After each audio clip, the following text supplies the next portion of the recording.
Halo guys, balik lagi bareng gue di sini. Semoga kalian selalu sehat ya. Amin. Oke guys, gue kemarin nonton film dan itu keren banget. Dari segi editing efek visual dan sinematografinya keren banget. Namun, alur cerita dari film ini cukup berat guys kalau kita ikuti. Karena di film ini menceritakan di dunia berbeda, tapi di akhir filmnya nanti semuanya tetap nyambung. Dan film ini endingnya tak terduga. Film ini berjudul Wither Odyssey tahun 2021. Film ini bergenre action science fiction dan ada sedikit sentuhan horornya. Garapan sutradara Lu Yang yang rilis bulan Februari kemarin di Amerika Serikat. Dan film ini dikerjakan oleh 800 teknisi efek visualnya saja yang menjadikan film ini spektakuler.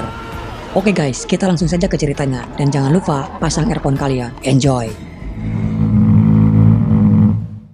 Cerita film ini dimulai ketika ada seorang ayah yang sedang mencari keberadaan putrinya. Putrinya itu yang bernama Tangrin. Dia seperti berada di dunia berbeda dan terlihat muncullah cahaya yang dimana itu adalah lambangnya para dewa. Namun itu semua hanya mimpi. Dia adalah Guanning. Memang benar adanya kalau dia sedang mencari putrinya yang hilang. Selama 6 tahun lamanya, dia masih mencari keberadaan putrinya itu. Karena dia yakin Tangrin putrinya itu masih hidup. Karena selama bertahun-tahun, dia tak pernah bisa tidur nyenyak. Setiap matanya terpejam, dia selalu memimpikan putrinya. Dan dia juga selalu melihat benteng kuno yang besar, di mana kembali kepada masa zamannya para dewa. Beberapa saat kemudian, dia melihat ada sebuah mobil yang melintas. Dia mencari berbagai cara untuk mendapatkan kembali putrinya itu. Pada saat itu memang sering terjadi penculikan anak-anak yang akan dijual.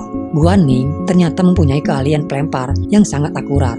Dia bisa melemparkan sebuah batu dengan tepat ke targetnya itu sendiri.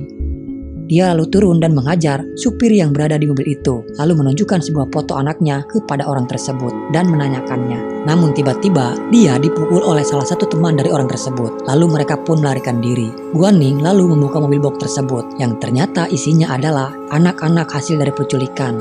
Namun sayangnya, Tangrin putrinya itu tidak ada di sana.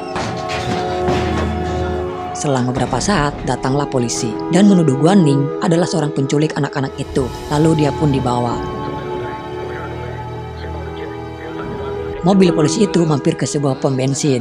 Saat mereka lengah, dia mencoba untuk menyerang polisi yang berada sendirian di dalam mobil itu. Dia juga melihat ada sebuah mobil yang berhenti di persimpangan jalan dan seperti memberi kode kepadanya. Dia pun berhasil melarikan diri dari mobil polisi itu dan menuju ke mobil tersebut. Dan terlihat dia adalah seorang perempuan. Lalu mereka pun tancap gas dan pergi. Wanita ini bernama Tuling. Sepertinya wanita ini tahu banyak masa lalunya Guanning dan juga soal mimpinya itu yang berada di tempatnya para dewa. Yang Guanning pun sendiri tidak mengenal wanita itu siapa. Di sini Tuling akan membantu menemukan putrinya itu. Tentu saja itu membuat dia mempunyai harapan baru untuk menemukan putrinya. Di lain scene, kita dibawa ke masa di mana para dewa hidup di bumi dan berdampingan hidup bersama manusia lainnya. Terlihat ada seorang laki-laki yang bernama Kong Wen. Dia sedang diburu oleh pasukannya Redman di dalam sebuah hutan. Redman itu sendiri nanti gue jelasin. Namun dia menemukan jalan buntu di depannya. Di saat bersamaan datanglah adiknya yang seorang perempuan. Adiknya itu adalah seorang petarung hebat. Adiknya itu menyuruh kakaknya yang tidak bisa bertarung untuk lari ke arah barat untuk menyelamatkan dirinya. Lalu dia mendorongnya ke sebuah jurang yang di bawahnya itu adalah laut saja. Pertarungan pun dimulai. Dia membunuh satu persatu pasukan Redman itu.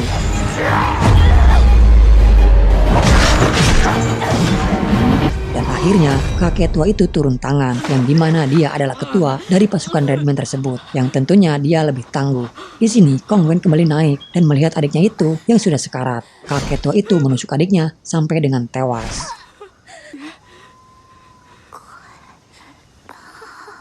Namun terlihat si kakek tua juga itu terluka parah. Dia tertusuk pedang adiknya di punggungnya itu. Si kakek tua itu tidak menyangka kalau Kong Wen itu akan nekat membunuh dia. Dengan bangganya, si kakek malah menunjukkan simbol Redman di telapak tangannya. Namun itu tak membantu dia sama sekali, dan kakek itu pun tewas. Saat dia hendak pergi dari tempat itu, dia mendengar ada seseorang yang berbicara kepadanya. Namun tak ada seseorang pun di sana. Di sini Kong Wen akan pergi ke barat, di mana itu adalah tempat Dewa Redman, dan akan membalaskan dendam kematian ayahnya yang dibunuh oleh Dewa Redman. Namun semua tak masuk di akal. Melawan pasukan Redman saja dia tak sanggup, apalagi harus membunuh Dewa Redman. Namun sesuatu terjadi. Ternyata ada sebuah serpihan baja yang masuk dan hinggap di badannya Kong Wen. Dan itu adalah Black Armor, prajurit tua yang ditaklukkan oleh Dewa Redman dan tubuhnya hancur yang berubah menjadi bola mata dan dapat berbicara. Black Armor yang tidak suka dengan keberadaannya di tubuh kakek tua itu yang mati karena menurut dia darah si kakek tua itu bau. Bisa dikatakan Black Armor seperti parasit yang hidup di inang makhluk hidup. Black Armor tahu soal misinya Kong Wen yang akan melawan Dewa Redman dan tentunya itu kesempatan dia juga yang akan membalas dendam. Lalu Kong Wen pun pergi bersama Black Armor yang menjadi perisai untuk dirinya. Kong Wen pergi ke kota awan menggunakan sebuah perahu, perjalanan yang sangat jauh dan membutuhkan waktu berhari-hari untuk sampai ke kota tersebut.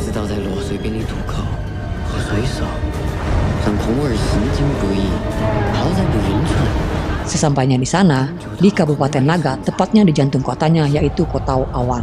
Di sini terlihat ada sebuah ritual penyembahan Dewa Redman. Ritual itu menyembah kepada Dewa Redman karena di malam itu mereka akan menyerang Kota Baihan. Sang Dewa Redman memerintahkan manusia untuk saling berperang satu sama lain sampai terpilih kota mana yang paling kuat.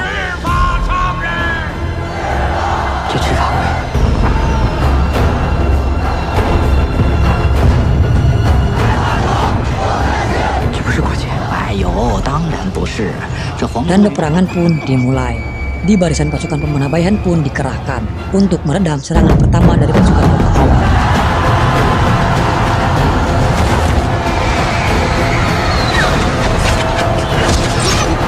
Dan cukup efektif yang membuat pasukan dari Kota Awan menahan serangannya. Namun ternyata mereka pasukan dari Kota Awan mempunyai senjata yang sangat mematikan, yaitu dengan menggunakan lentera naga yang terbang di atas benteng dan Kota Baihan dan melemparkan cairan minyak ke benteng Baihan.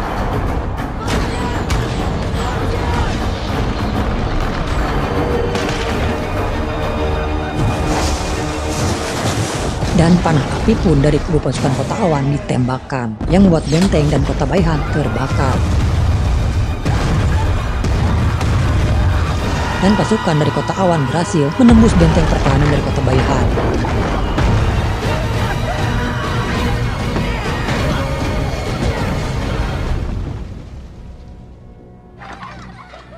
Di keesokan harinya, mereka semua pasukan dari Kota Awan membantai dan menjarah barang-barang berharga di Kota Baihan. Dan Baihan sudah benar-benar jatuh sekarang. Beberapa saat kemudian, datanglah pasukan Baja Merah berkuda dengan sangat gagah dan menakutkan. Semua orang langsung tunduk dan bersujud saat mereka melintas. Pasukan Baja Merah itu meniupkan trompet, dan itu adalah pertanda kalau malam hari itu tidak ada satupun orang yang boleh keluar dari rumahnya. Kalau ada yang sampai keluar, maka orang itu akan mati. Diketahui kalau mereka adalah pasukan pribadinya sang Dewa Redman.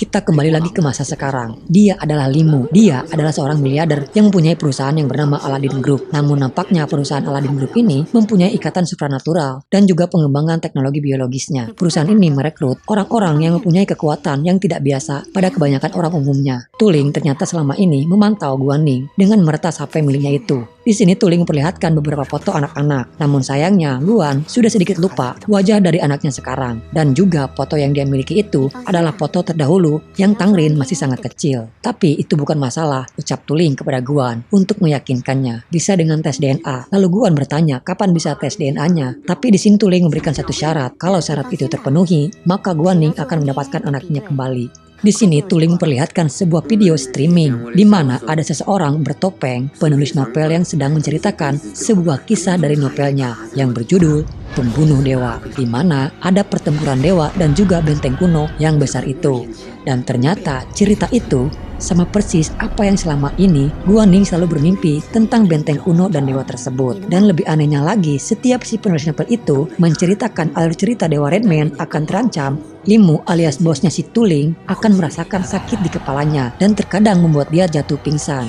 Gila sih, ini film berat banget kalau kata gue. Jadi gini guys, alur cerita novel Pembunuh Dewa Redman itu belum selesai. Si penulis novel masih mencari inspirasi untuk jalan cerita dari novel itu selanjutnya. Di sini belum terungkap kenapa dan apa hubungannya cerita dari novel tersebut bisa mempengaruhi kesehatan fisiknya si Limu dan juga bisa sama dengan mimpinya si Guaning. Namun faktanya, setiap cerita dari novel itu ada kelanjutannya dan Dewa Redman akan terancam, si Limu ikut merasakan dampaknya. Percaya atau tidak, namun Limu takut dan percaya kalau cerita dari novel tersebut sampai dengan selesai dan dengan Dewa Redman kalah dan mati, itu juga akan membunuh Limu sendiri. Di sini memang tidak masuk di akal, tapi beneran terjadi kepada Limu.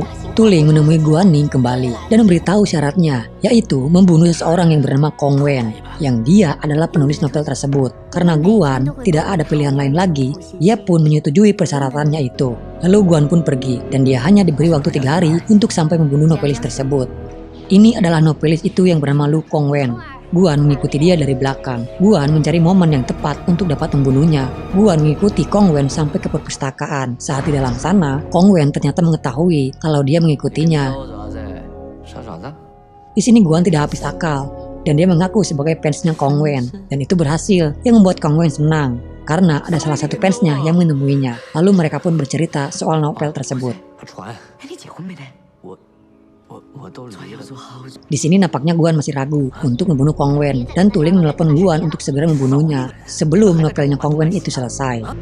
Namun beberapa saat kemudian ada sebuah mobil yang akan menabrak mereka, namun mereka berhasil selamat. Guan tahu kalau itu adalah orang dari Limu, dia pun langsung pergi. Tapi di sini dia menjatuhkan buku catatannya itu yang ditemukan oleh Kong Wen. Saat Kong Wen membaca buku catatan tersebut, dia terkaget karena buku catatan Guan menceritakan mimpinya tentang putrinya dan juga tentang cerita dari Dewa Redman itu sendiri. Di besok harinya, Guan kembali menemui Kong Wen. Di sini Kong Wen mengembalikan buku catatannya si Guan yang terjatuh kemarin. Sepertinya sulit untuk Guan membunuh Kong Wen yang harusnya itu mudah untuk dia lakukan.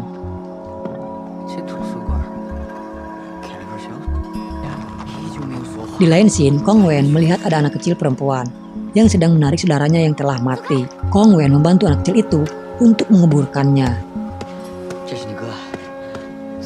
Anak kecil itu memainkan sebuah seruling, namun mereka tak sadar kalau matahari sudah mulai gelap.